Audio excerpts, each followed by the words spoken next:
Friendship supreme. Friendship supreme. Finding the geek within. Hey everybody, my name is Michael. My name is Cleve. Welcome back to another exciting episode of Friendship Supreme. We're the podcast that dares to ask, what would you do for so much money? I'd fucking hug a guy. So much all money. Backwards. 37 million, by the way. Let's end some change. Yeah. Obviously, you gotta figure out what we're talking Get the US dollars. Yeah, I gotta get the exchange. 45 billion won means nothing to me. Still means a little bit to me. Today, Michael and I are going to talk about the new Netflix hit sweeping the nation, Squid Game.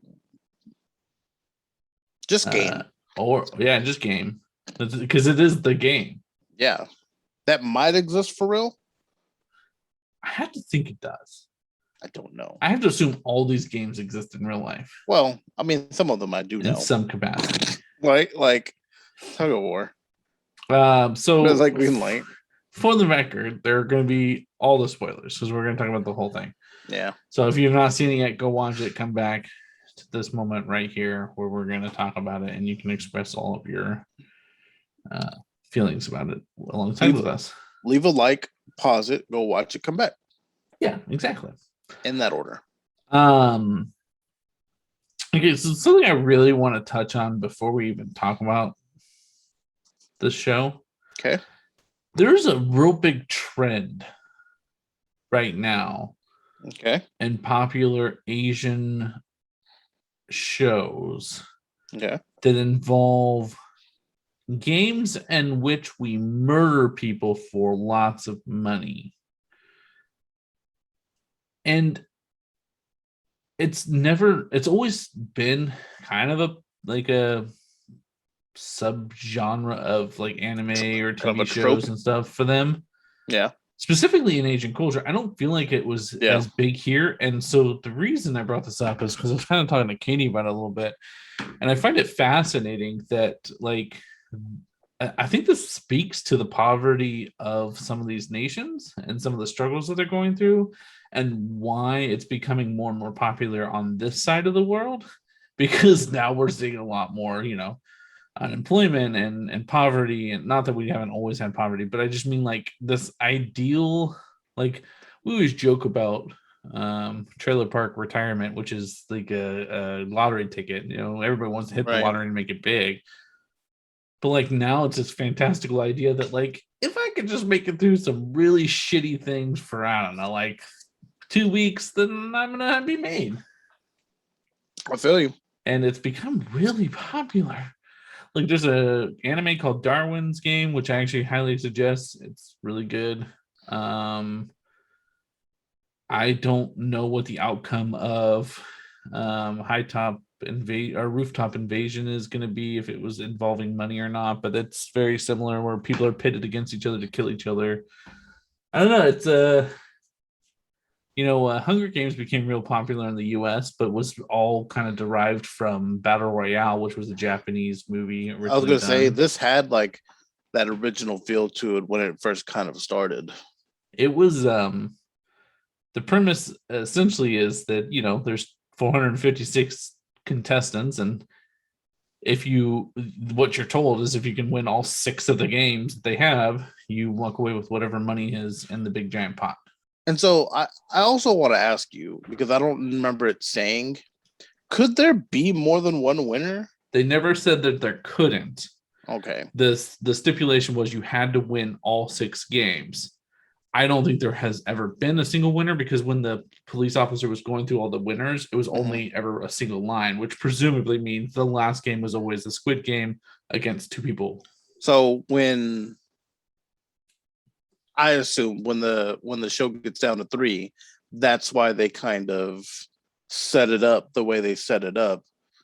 That way, hopefully, it comes down to 2. Hoping one of them was going to kill. Because we let one person kill another one with no hesitation, and then as soon as the last 2 were going to fight, we stopped it. Yeah, well, they want their game to convince the game, right? Yeah, that's what I'm saying. Yes, I don't know. I don't know how you want to talk about the show, or if there's a structure to it that you're in your mind. I mean, maybe episode by episode. There's only 9. It was only 9. Yeah. Also, I'm looking at the Wikipedia page. Apparently, it's also called Round 6. And also, it was created, written, and directed all by the same person. I would have preferred it to be called Round 6. Yeah, I like that. Kind of, and then they start with how they used to play the Squid Game. Kind of gives you a spoiler. Also, did you notice when they got to like less people and you could see the walls, that the games that they were playing were on the walls behind them? They were putting like the children's games in the background. Yeah.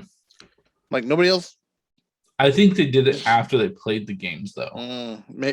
Maybe. Like while they're out there playing the game, someone came in and painted it because it was fun. Because the squid symbol was always kind of, well, it wasn't around, but it was around. I don't know. Anyway.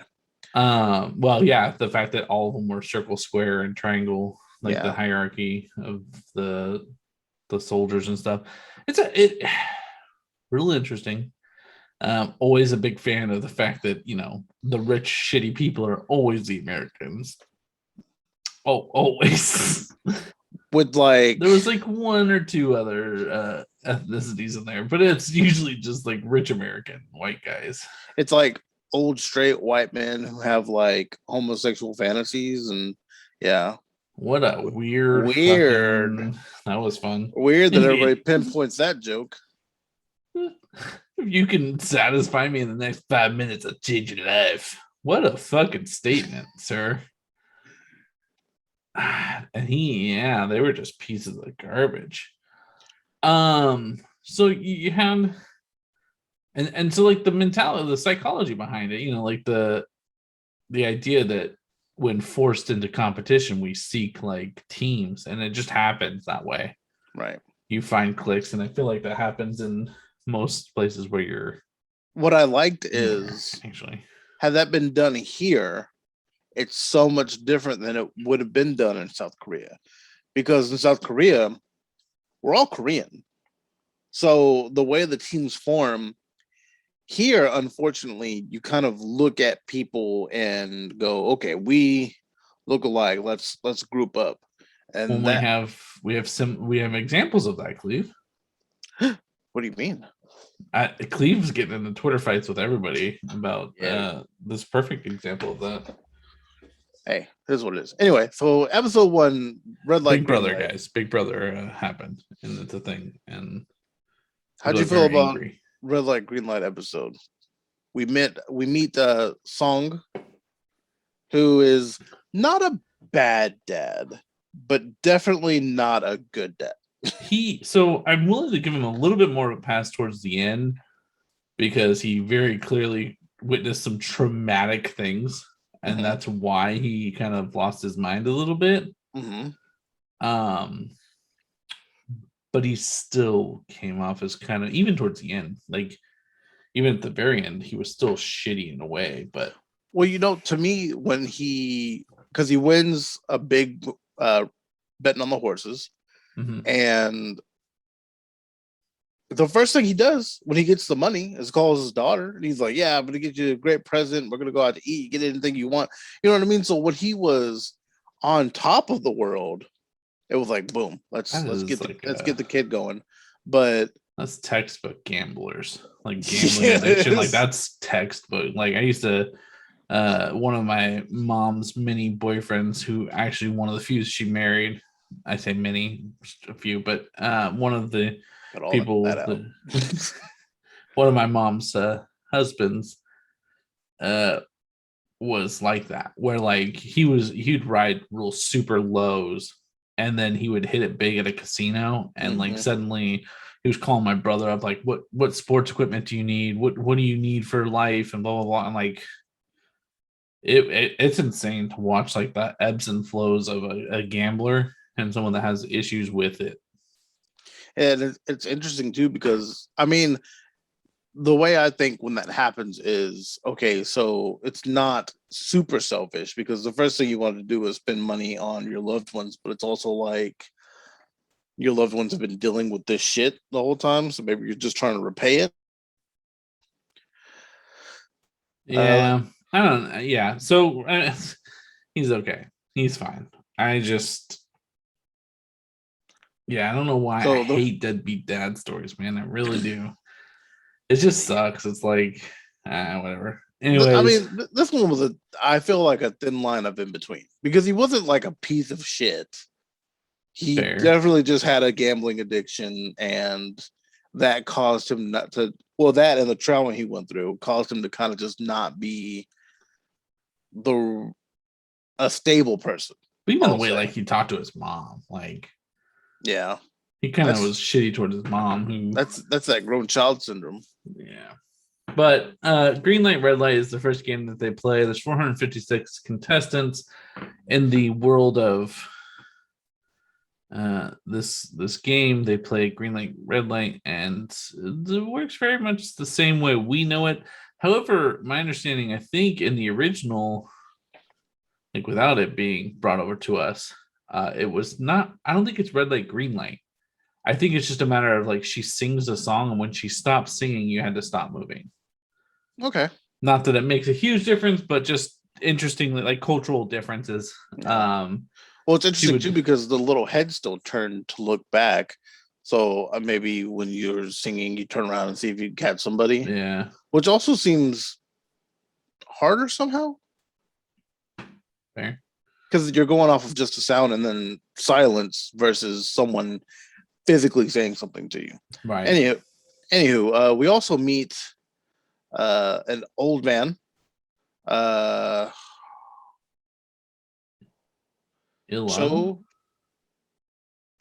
His name. We don't get his name till the very end. Yeah. 001. 001. I thought meant that he had just been playing the game a long time. I also get a weird suspicion about this guy. Like, I do it and everything, and I hate it. Where I'm like, okay, so that's this thing. You overanalyze everything. Not over, but just I call it like early. Yeah. Not like I'm like trying to crack the case. I just kind of see it coming. But then we definitely get led to like, okay, he's not any part of this. In the red light, green light game, they lose half the people like out the gate. Yeah, what sucks is like, so even if you could keep your composures, like let's say that somehow you're able to, people are because this is the first time they realize that people are going to die. Yes, because like they're like, oh, we're going to play some games and we got to win. Like it's you're thinking game show, you're signing your contract, blah blah blah. Here's this game show you're going to be playing. And then all of a sudden you're playing green light, red light, and people are like kind of joking around, like, I'm going to beat you there first. Haha, this is going to be fun. And then the first guy gets shot, and people are like, what the fuck's happening? What I think is fucked up about that part is because people instinctively run because they're getting shot at. And so all those people start getting shot at. And it's that's what I was going to say. Like, the sucky thing is, like, even if you could hold your composure and not move, like, if someone ran into you because they're trying to run and escape, you're bye. Well, someone ran into the main character, the main protagonist, and he just fell and kind of laid there. Yeah. And just didn't move anymore. So I guess if you moved of your own will, I guess it didn't count. I don't know. What else happened to that one?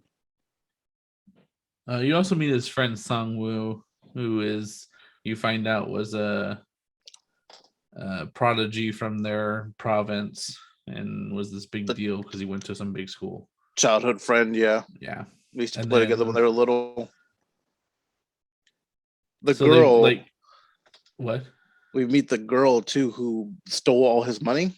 Had just randomly pickpocketed him earlier. So I'm looking through. It's Song something. Oh, Sai Byak, which I'm sure I'm saying wrong, but well, and it's tricky too because they go by numbers for the longest. So, like, even though they gave me the main character's first name, they don't say it enough for me to like, okay, that's do it. Yeah, that's that guy.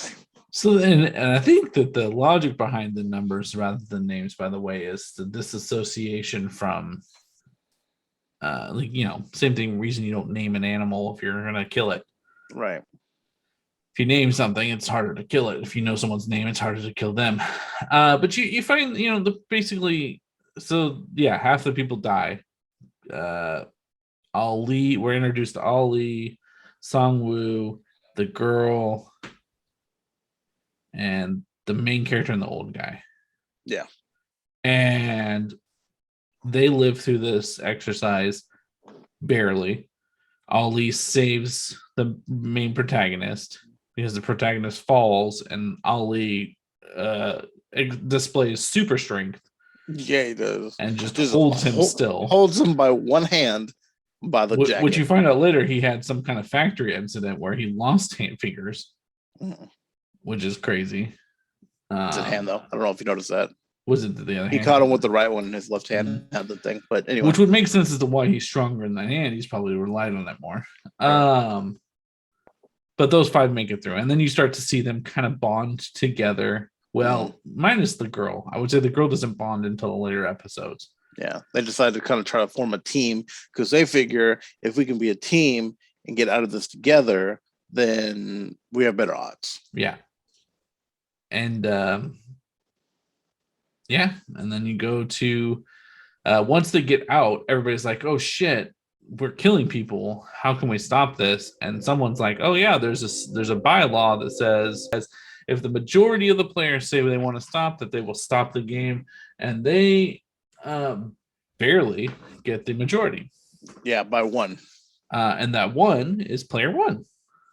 Player 1 decides that, which is the old guy. Yeah. And they said, but we're not going to punish you if you guys want to come back. If the majority of you guys say you want to come back, we'll come pick people up and play it again. And I think like only 20 people didn't come back the second time. Yes. Which is funny because like you all voted to get out and they all found a reason to come back. Yeah. Well, and that was the thing that the we'll call him manager was trying to say for the game was like, you guys all have a reason to be here. Your lives are shit outside. You need this money. And everybody goes out. Main character finds out his mom has diabetes to the point where they're going to have to cut her feet off, possibly. She says they can't afford rent or the bill for the hospital. She's not going to stay. He begs her to stay in the hospital and says, fuck it, I'm going back in the game. All for mom. All for mom and our daughter, possibly. And daughter. Because, oh, yeah, that's right. He goes to borrow money from his wife's new husband, or his ex-wife's new husband, who comes down there and says, I'll give you the money, but don't ever come talk to my wife or the daughter ever again. And then he punches him in the face, and the daughter's like, what are you doing, Dad? Yeah. We also meet player 101, like the gangster. This is like all in episode 2, where we're just ready for him to meet his end. Like him and the crazy skinny lady. Yeah, there's some characters that you meet that we didn't discuss, I guess, in the first one. But yeah, so there's the gangster. You have your like group of 10 that are like the criminals, like the type of people that you expect to bond together and kill people. Yeah, and the crazy annoying lady that's like, I can do anything. Oh god, I could not stand her. I might go through this a little bit quicker because it's been like 20 minutes and we've talked about 2 episodes.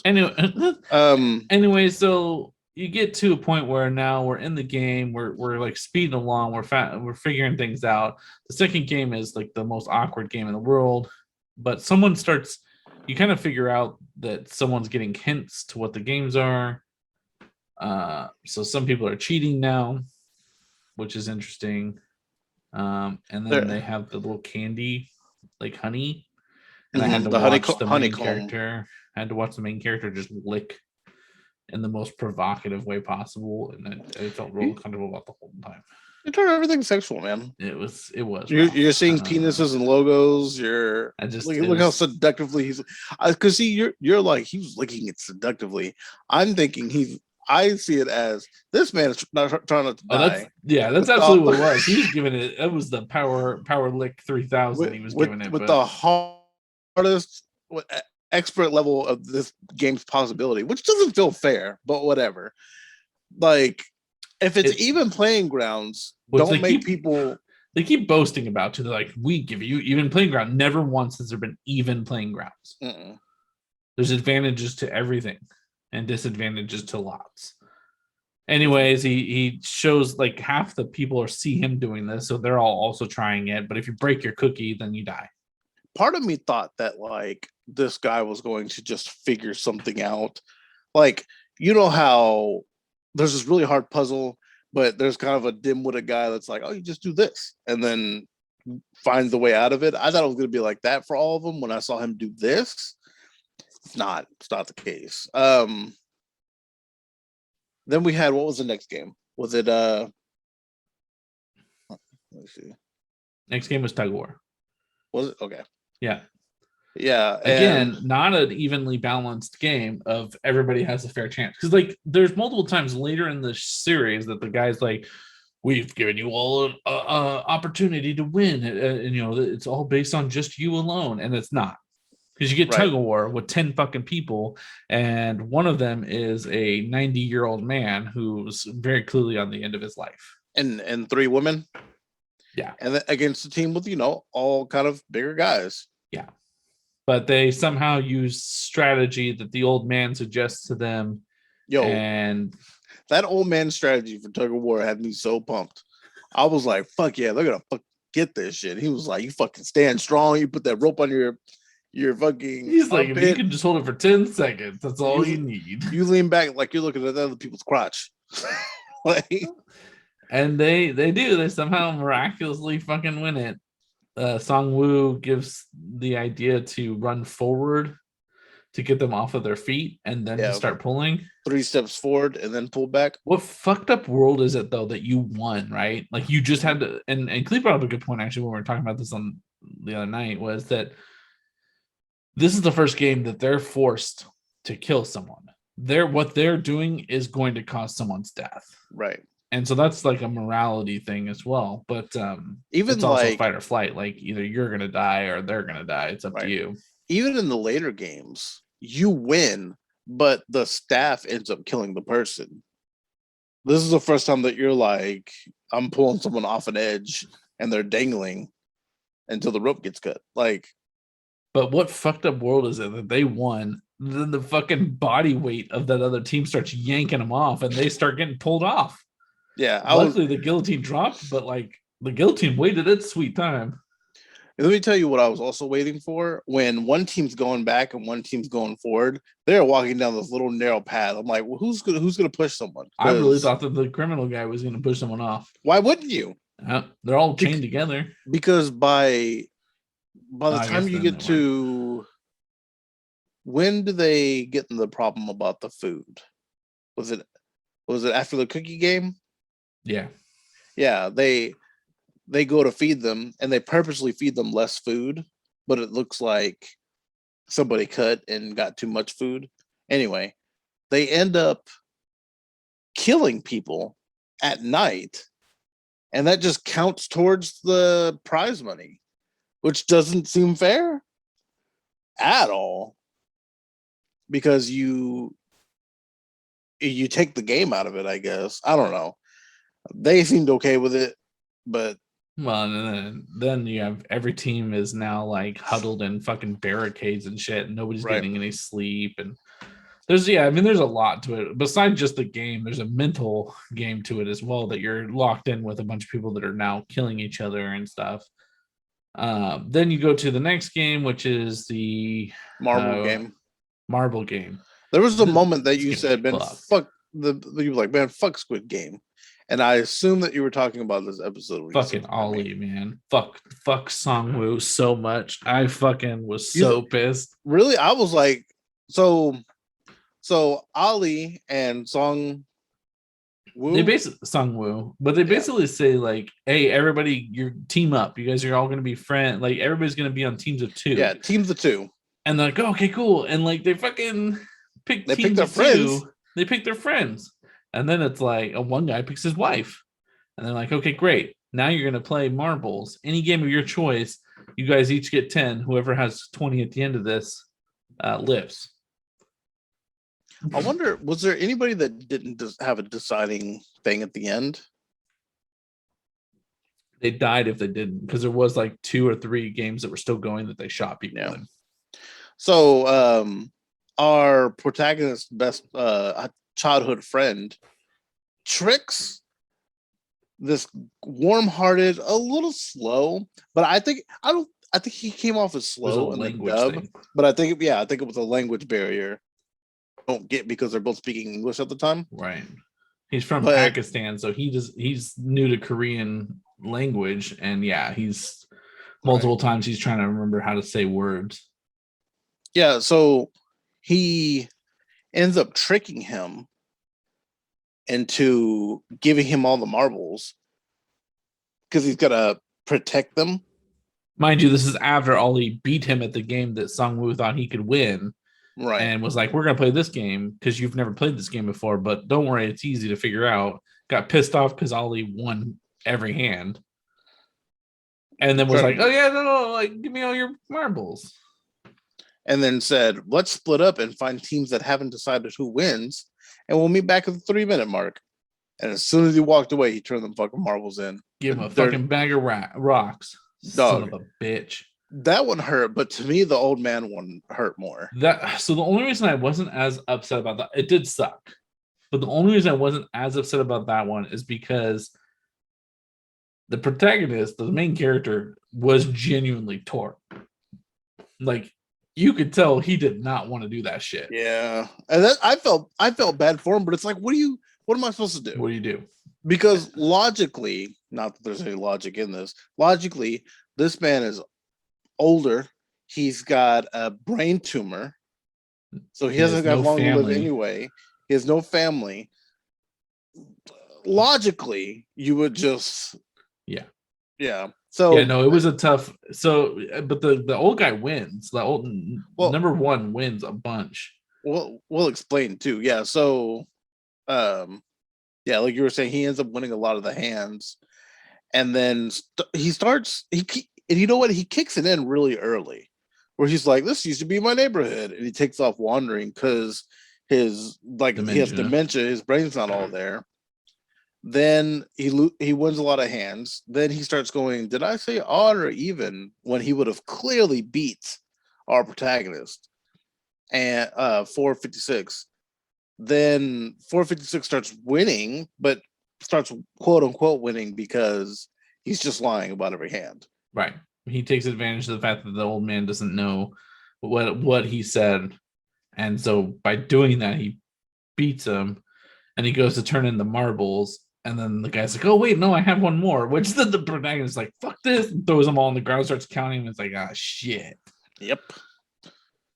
And then he starts wandering off again, rambling about the neighborhood. And he finds his home because he keeps saying, I swear my home's right around here.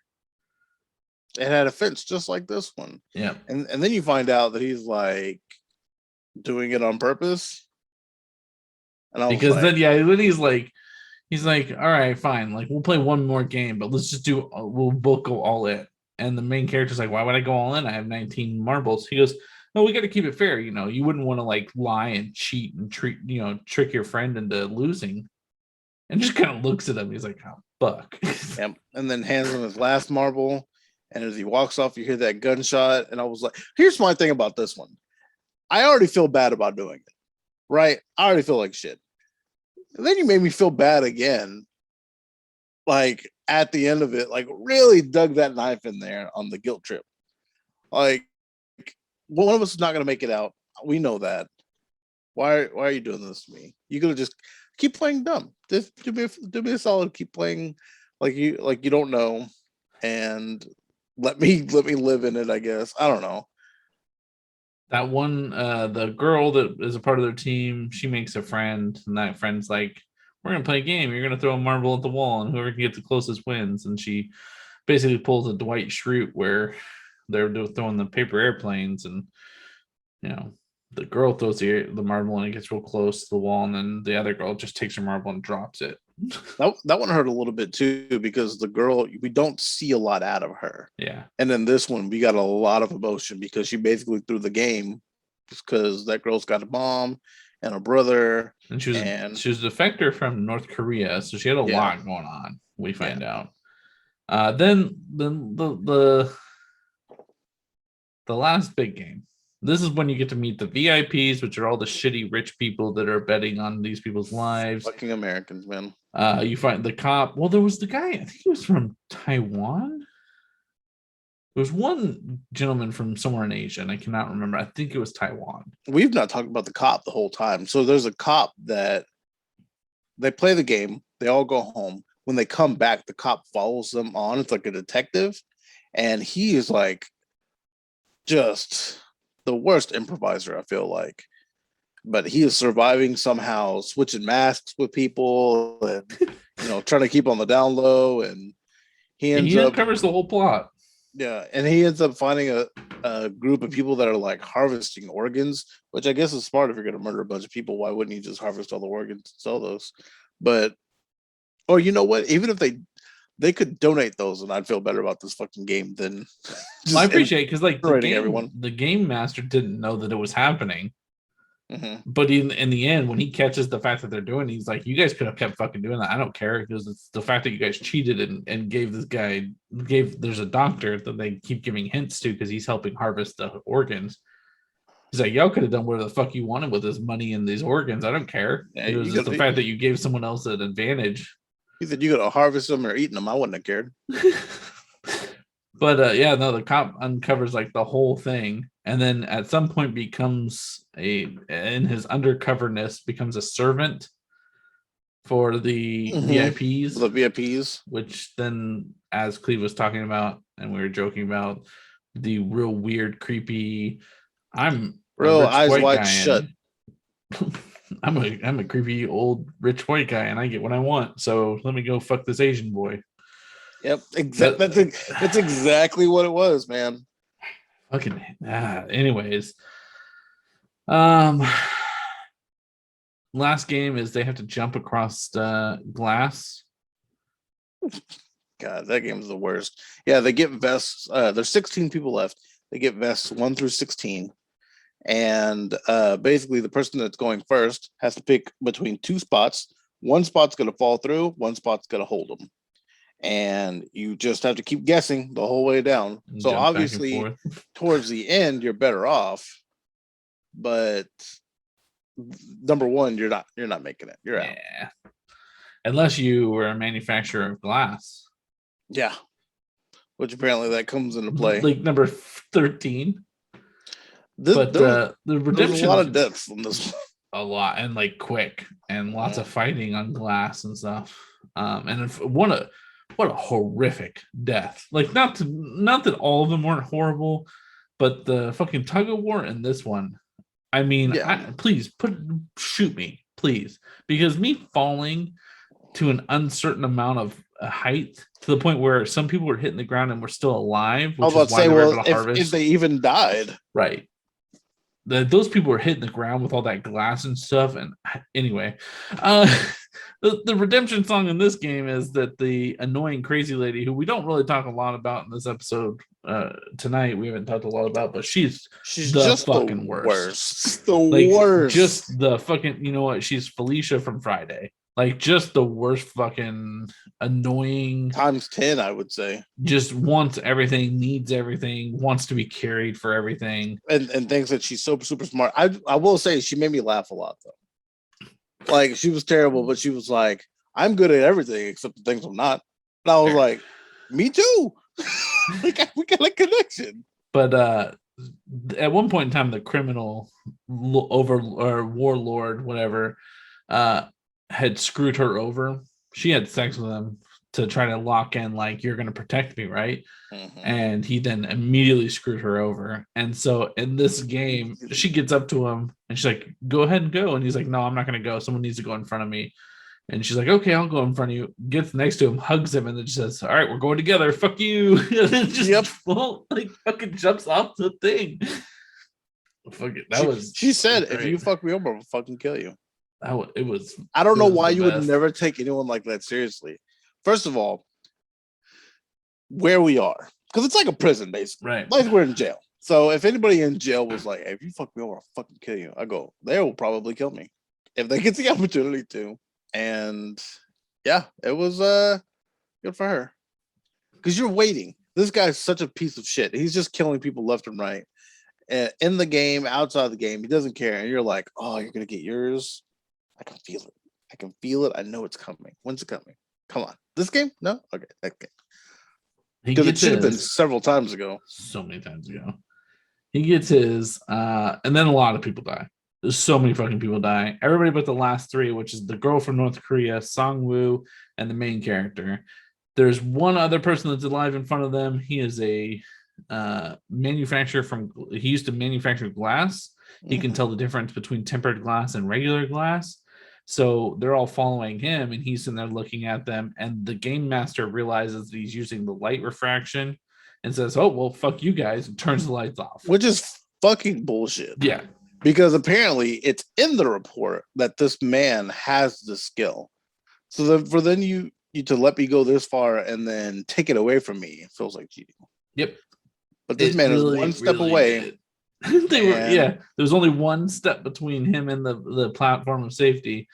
And this is where multiple times Song-woo has screwed over the protagonist in weird, like little tiny details. Game two, he knew what the game was going to be.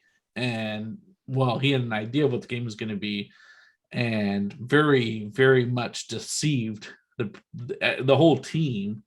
But like on multiple occasions has proven that like he's not the best person, but has never been like outright. Like they didn't see what he did to Ali, so they don't know. They just assumed that he also had to kill someone he was a friend with. Right. But here's the time where the guy's looking at the glass like, I can't tell.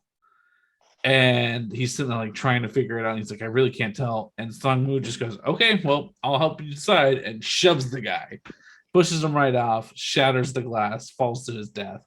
He's like, now we know how to get out of here, and jumps and leaves. And like that's the moment the protagonist is like we've got to do something about him. He's a problem.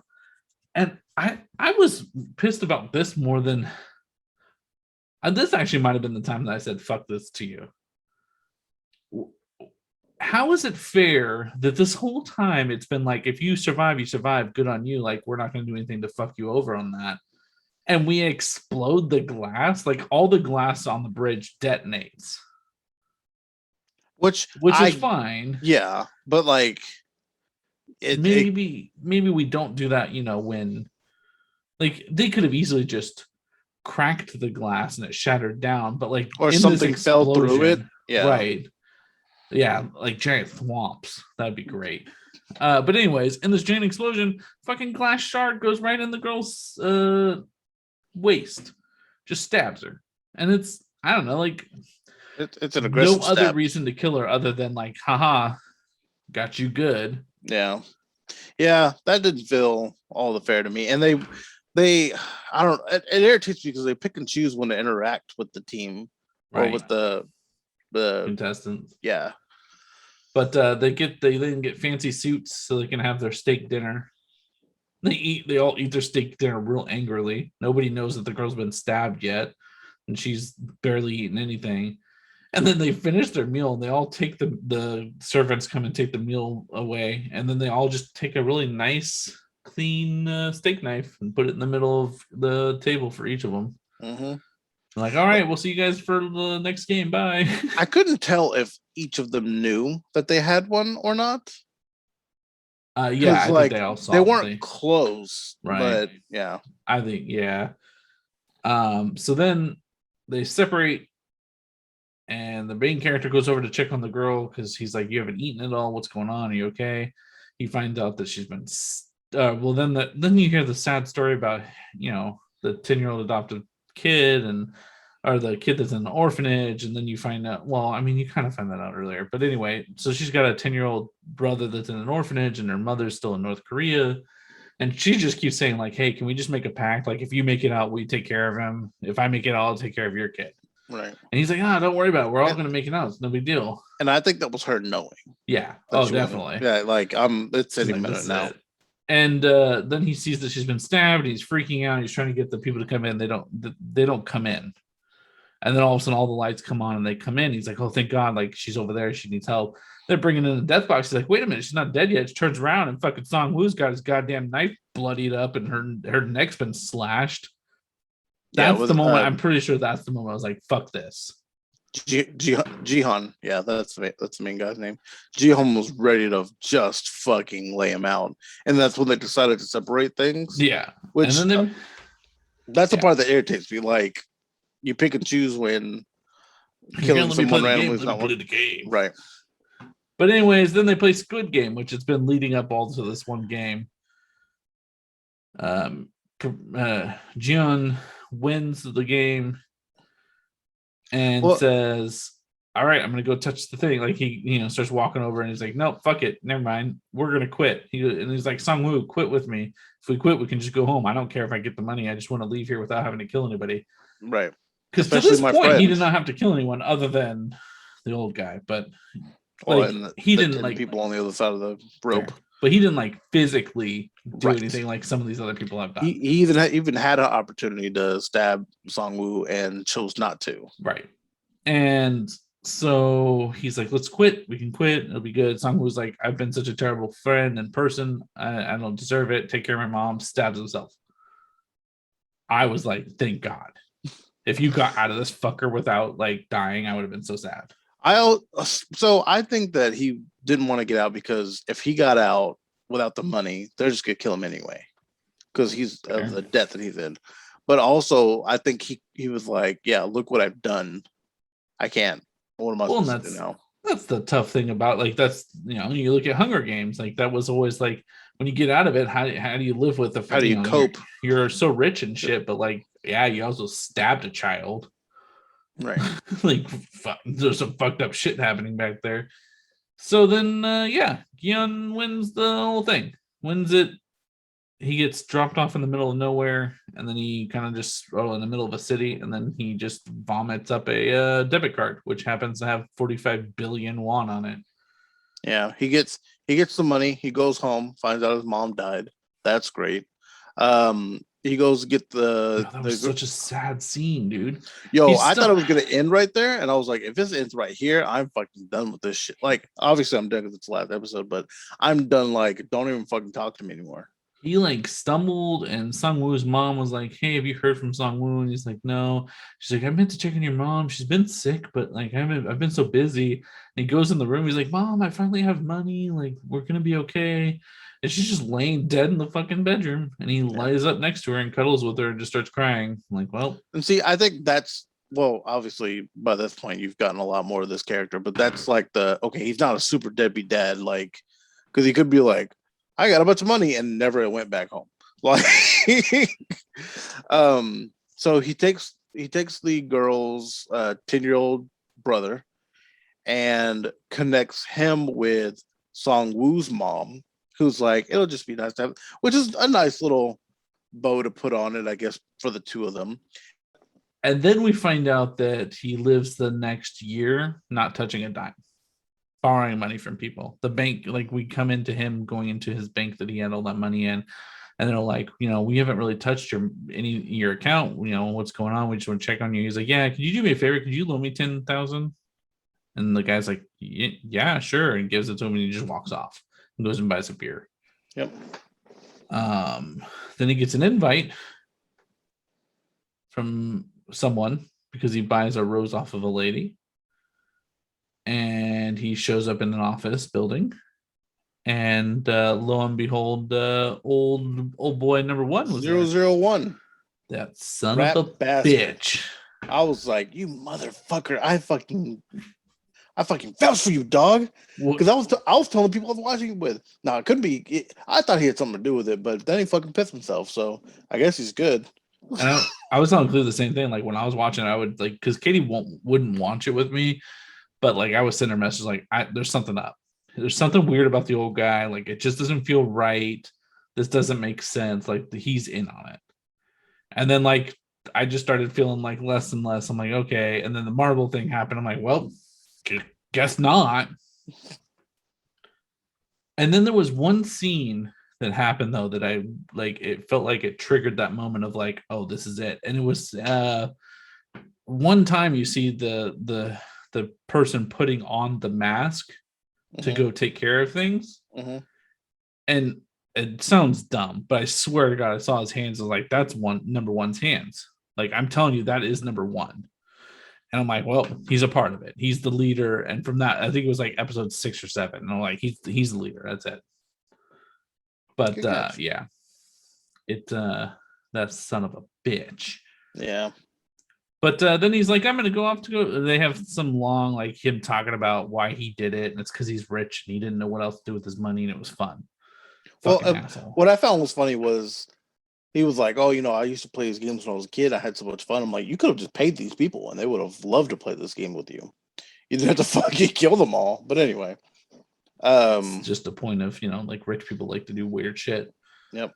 There's always that man is the best hunted, blah, blah, blah, blah, blah. Most dangerous game. Then the guy dies. Last little bit he gets to see is that Jihan Gihun, Gihun. He gets the last laugh because they make a gamble on whether or not this homeless guy's going to be helped by people passing by, and it looks like they're not. And then at the very last second, he does get help. Yeah, then the next thing we see is him with a nice haircut, and he's like talking to his daughter like he's gonna fly to the U.S. Yo, why did he color his hair that color? It was a different color, huh? It was like a bright red from black. So I couldn't tell if I was just crazy, like, because it was colorblind, like, drastic. Yeah, it was like, I'm trying to think of what is red. That's a bright red that you would identify with. Anyway, it was not. Yeah. He just wanted to feel fresh and new. Sure, I guess. He saw the guy that originally indoctrinated him into the game, trying to indoctrinate another guy into the game. What a funny scene that was. We didn't talk about that, but just get the shit slapped out of you and just continue to play the game because you're a fucking gambler and you can't help yourself. And you want that money. He goes over and tries to stop it from happening, only to see the guy that's been indoctrinated. He takes the business card from him that you're supposed to call and they'll show up for you, and leaves with it and goes to the airport, and then calls them from the airport and basically leaves it for a second season by saying, I'm coming to stop you. Like, so I've decided that I'm okay with the option of there will be another season, and that's just leading up to, I guess, him trying to take on all these fucking people, which I don't know how you're supposed to do that.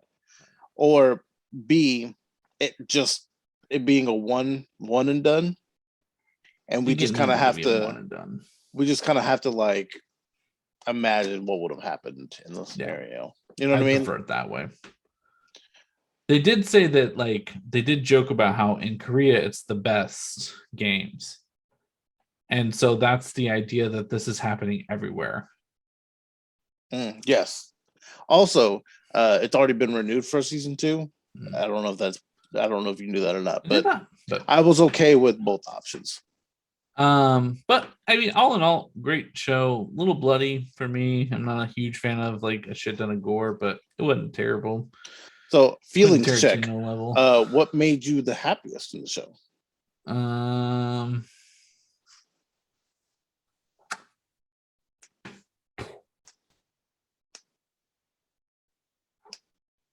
Or it was definitely the hugging and killing the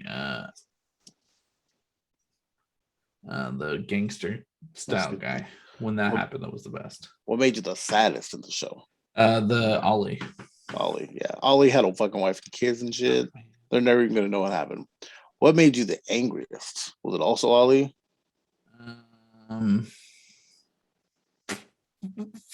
The fact that they went back into the game. Yeah, I was like, dog. At least, and then they tried to leave again. At least they don't have to restart. Fair. Like, all right, you fucking go back to game one then. But remember, at one point, they again were like, well, we could just go back, guys. Yeah. Like, fuck you. Nah, I'm good. You guys got that chance. I'll get a play the lotto or something. There's got to be a better way to make money than getting shot for red light, green light. Anyway, let us know your thoughts about the show in the comments down below, because we're assuming that you've either watched it and that's why you're watching this episode, or you liked the video and paused it and went and watched it and then came back. Did you have answers to those questions? Happiest, angriest, saddest? Angriest might have been Ali. So I was like, that motherfucker. Saddest, I think, was when they were playing the Marvel game and they were like, you're going to go against the people that you're with. And I looked and the husband and wife had teamed up. I was like, fuck, what are you supposed to do? There was a moment that I thought Sang-woo really had a plan. But, like, fuck him.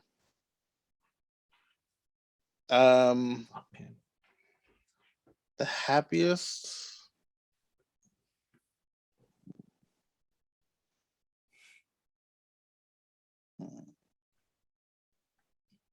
I think when that girl finally the girl from North Korea finally felt like she had some kind of a friend.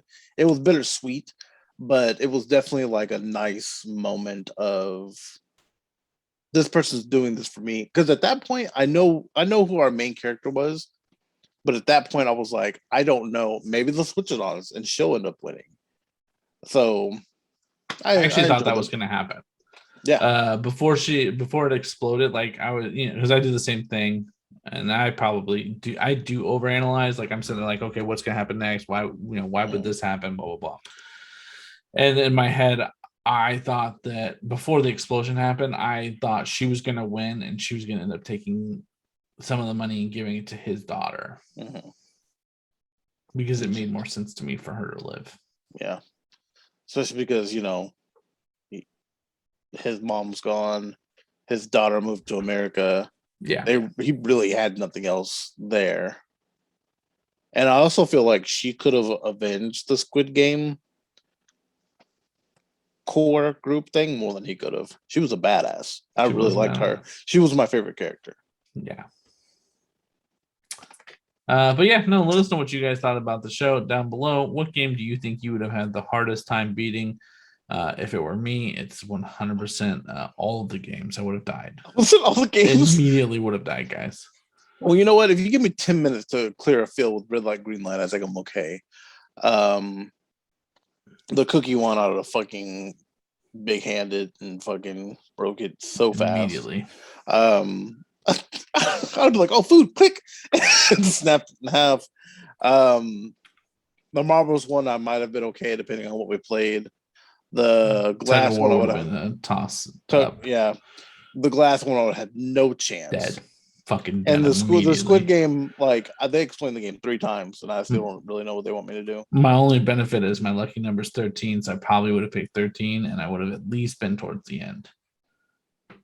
But I 1,000%, I'm not even fronting, guys. 1,000% would have been like, if it was me in the front, I would be like, nah, fuck it, I can't do it, guys. I'm terrified in my fucking mind. I would have turned around and said, so who wants to, leave again? Yeah, let us know what you guys thought down below. Make sure you guys hit like and subscribe. We come out with episodes every Wednesday. We're also streaming Tuesdays, Thursdays, and Sundays at 9 p.m. on our Central on Twitch. If you want to come hang out with us, play video games. We always have a question of the day. Last question of the day was, would you rather buy used toothbrushes for the rest of your life or used underwear? If you have an answer, you could have given it to us then. The overwhelming answer from women was they would never use a used underwear, and most of the men chose toothbrushes. Priorities, guys. Priorities. If you guys want to reach out to us on any of our social medias, what are they, Cleve? We have a Facebook, Instagram, and Twitter, which are all Friendship Supreme, except Twitter has no eyes in the word friendship. All eyes go to the YouTube channel, youtube.com/Friendship Supreme.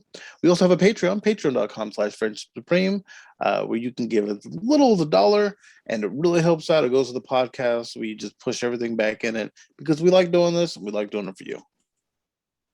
I've been Michael. This is Cleve, and good rain. always knows the right time to fall. It's true.